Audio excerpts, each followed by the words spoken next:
Just watch this. I am Fatimah Tahir, a professor of microbiology and the Vice Chancellor of Zungur University, Bauchi. Today, we are at the TEDx SAZU, looking at bridging the horizon.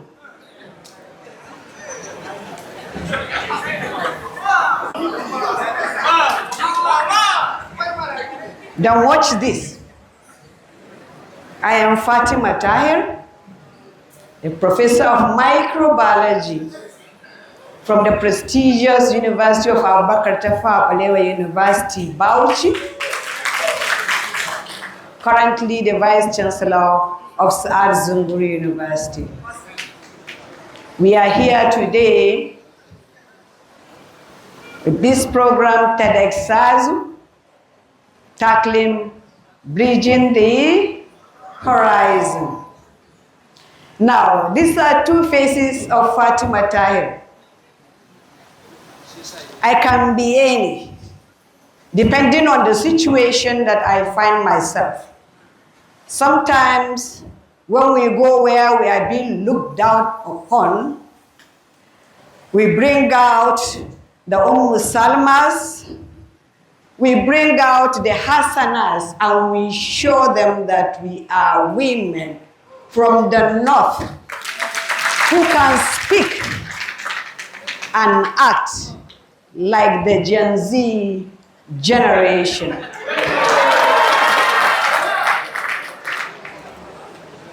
We are actually the Gen X, not even the millennials. But the truth is, what makes our own different from yours? Initially, I said I was going to tell you my story, my journey of how I arrived here. But then, I said to myself, Fatima, yanzu ba yayin ku ake yi ba, we are out of fashion. What we were able to persevere and endure, the new generation are not ready to do that. So what is the essence of telling them your struggles, of how you became what you are, when you cannot give them the tools that you were given during your formative years to be able to endure all you have endured? So I decided that I'm going to talk about some key things in life, that are never out of date. One of them is determination. From the various stories that we have seen of Salma, of Hassana, and probably if Zinat was able to tell us her story, we would have seen determination, how it plays a role in achieving your goal. If you are a robber, an armed robber, or whatever you decide to be, positive or negative in life, if you don't have the determination to do it, you will not achieve it. So determination. Then, what follows determination? Determination never goes without perseverance. Perseverance. If you are determined but you will not be able to persevere the situation, you can't achieve what you set out to achieve. I know most of us, especially the young generation, have determination to do a lot of things. But one thing they lack is perseverance. Sometimes they think that things come easy, but things don't normally come easy. When you start something and you are determined to achieve it, then you have to be ready to persevere whatever situation you are going to find yourself. And I always tell myself, once you take a decision to do something, whatever comes along is also part of that decision. You cannot run away from it, because before you take any decision, you have to ensure that you have looked at all the possible outcomes and decided that, yes, I want to go forward.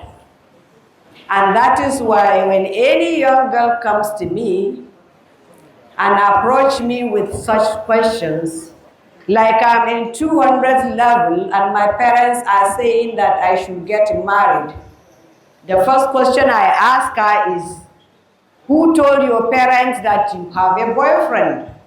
You did, of course.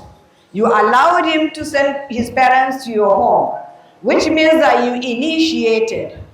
So whatever the outcome of the decision that your parents have taken on that is also part of the decision that you have taken to introduce somebody to your family.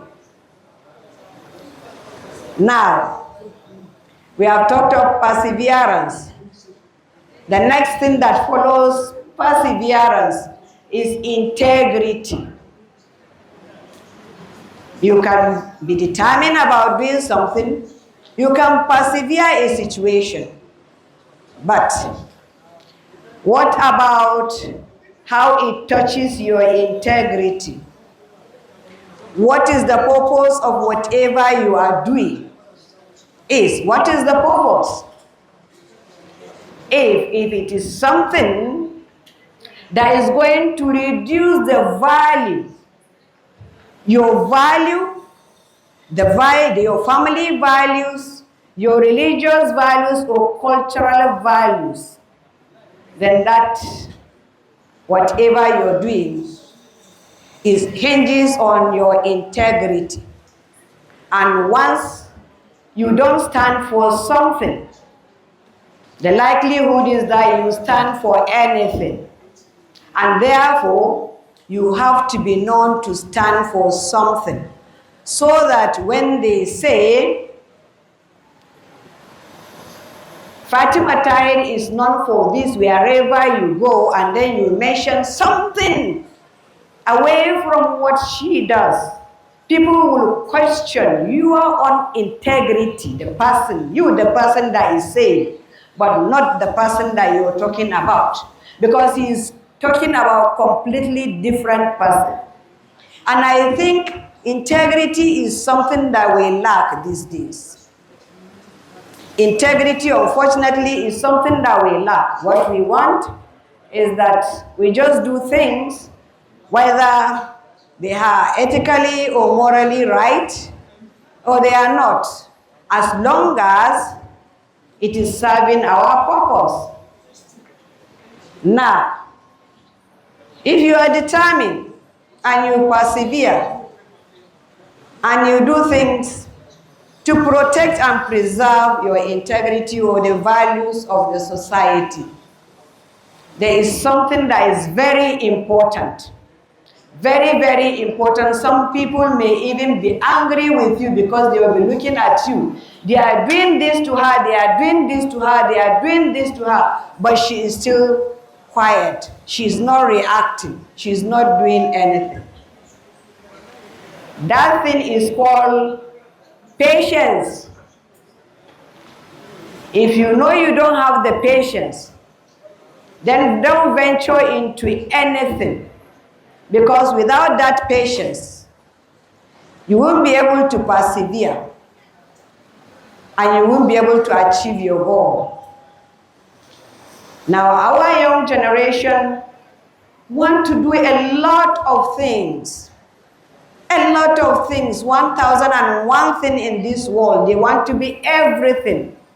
And I can understand the pressure that you people are under, which we were never under. We never knew the pressure of social media. We never knew the pressure of, all this IT, that we have. We never knew that pressure. So we were free. But today, you are under pressure. Salma is doing spoken words. She's getting 1,001 views. This one is getting 100 and something thousand views. Let me start my own. And then you start and you don't have the patience because you don't know how long it took Salma or Hassana to build to that level. So you don't have that patience. You think that if I start today, I should be getting the attention that they are getting, but that is not so. And therefore, patience is very important. Some people ask, many people ask, especially when you go to weddings, you will be telling the bride and the groom, be patient with each other. Be patient with each other. People wonder, what is patience? And really, what is patience? Many people don't know what is patience. We just think that it is a word and that, well, it is when something is done to you and then you say, okay, Abarwa Allah, and that is patience. That is not patience. That is never patience. That is called giving up. What is patience? Is that if you remember, there was a proverb that says, "Me hakuri yakan dafa dutse har ma ya sha romansa." So if you believe a patient person can do that, then it means that patience is something that you have the ability, you have the authority. If somebody does something to you, you have the ability to return it to him. You have the ability to take revenge. You have the ability to avenge, or you have the ability to return it back to him either 10 times or 20 times. You have that ability. But because of that ability that you know you have, you decided to just let him be. That is patience. You are being patient, you are allowing him to be, not because that you cannot, but because you think he does not deserve your attention. So you allow him be. That is patience. So sometimes when we start to do something and it becomes harder and we give up, what we are doing is actually giving up. We are not being patient about it. But being patient about it is to wait and see, wait and see. Repeat what we have done. Start from the beginning. Go back, return to where you were before. Go back again until you get it right. Then you will be considered a patient person. Somebody says, how can you identify somebody that is patient? When you visit, let's say, the Vice Chancellor's office, you want to see the Vice Chancellor. And the VC says that you should wait. And then he stands out waiting. And then after 1 hour, 2 hours, he didn't see, he's not ushered in. And then he just leaves. Do you call that person a patient person? No. And I can tell you deliberately, when you go for interviews for certain positions, you will see your level of patience is tested. People will keep you without saying anything to you, as if you are nothing. You will be wondering, what are they doing? For hours you will be there.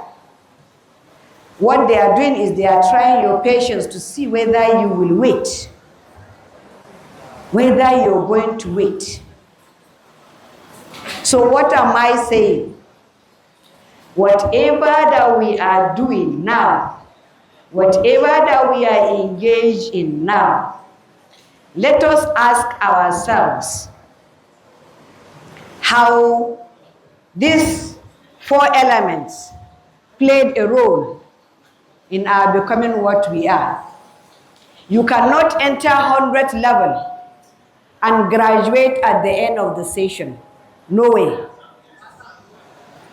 But you can graduate, okay? Yes. I always tell my students you can graduate even at 100th level. You graduate prematurely by expulsion or withdrawal based on academic grounds. You're gone, or you can do voluntary withdrawal. That is still graduation.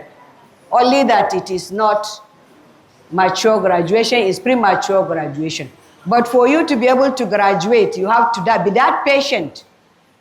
Enter lectures, write tests, write exams at every level, for every semester, for every blessed session. And if you have spillover, you will have to come back and do the spillover. And then at the end of the day, you will graduate. Just like a graduate assistant cannot be employed today and become a professor tomorrow. The line of duty in the academic environment is so rigorous that if you are not patient, you won't be able to stay. You enter and then you will have to do postgraduate program, you will have to endure promotion exercise before the time that they say you are a professor. So when they say you are a professor in a Nigerian university, it's not a joke. Because you must have gone a lot of processes. Now tell me, if you have somebody without determination, somebody without, perseverance, without integrity, and without patience, how will he be able to pass through all those and at the end of the day become? When they call you, people think that you drop from heaven, but that is not so. Now, a little bit of Fatimah Tahir, a little bit of my story. When I was admitted into Abubakar Tafawa Balewa University, I was already married, and I was pregnant, 5 months pregnant. And it is with that pregnancy that I will go to class, I will attend my lectures, I never miss lectures. And I always sit at the back of the class and I sit very quiet, like a good girl. And most of my classmates, you know, are always pitying this small little girl. I used to be very small, I'm telling you. It is just now that I've become a giant. They are always pitying this small little girl, pregnant. So at the end of the semester, everybody in the class, most of my classmates, were interested in seeing Fatimah Tahir's result. And apparently, Fatimah Tahir came out without any carryover. From that day, I think that image of pity was removed from them. And it was removed forever. Forever. Now, imagine a married, pregnant woman coming to class every day to attend lectures. And those lectures used to be 6:30 a.m. because we'll have practicals in the morning, 6:30 to 8:30. And then you will be finishing by 6:30 p.m. and then you leave. That has been the life. And up to the time that we reach our 500th level, you know, people were skeptical. How does she do it? The way I did it was via these 4 words. I was determined that I must. I was determined because I believe I have the capacity to do it. So I was determined. And then, since I was determined and I have taken the decision, I persevere all the hardships. And then, of course, the family background that I have, the type of family that I came from, there is no room for you to mess up. I cannot get expelled. I cannot get withdrawn from the university. And therefore, I had to ensure that I persevere all those ones quietly, with resolve and perseverance. And then, of course, to top it all, I was patient. Very, very patient for those that don't really know me and for those that really do know me. For those that will decide that it is in their interest not to allow me progress, and those who decide that it is in my own interest to have opportunity to grow. And I think standing on this stage, I would like to say my story can never be complete without the support of the Almighty Allah first, and without the support and endurance of my parents. Because when you are in the university at those years, your parents will hear a lot of stories about what is happening in the university. But thank God, I was married before I entered the university, so there were no stories about your morality and your conduct. And I would also want to sincerely also acknowledge the patience and perseverance of my family, my children, those of them that suffered along the line because their mother is out there. And I can tell you, those ones that suffered along the line because their mother is out there, they are still suffering because their mother is in the eyes of the world. Thank you very much.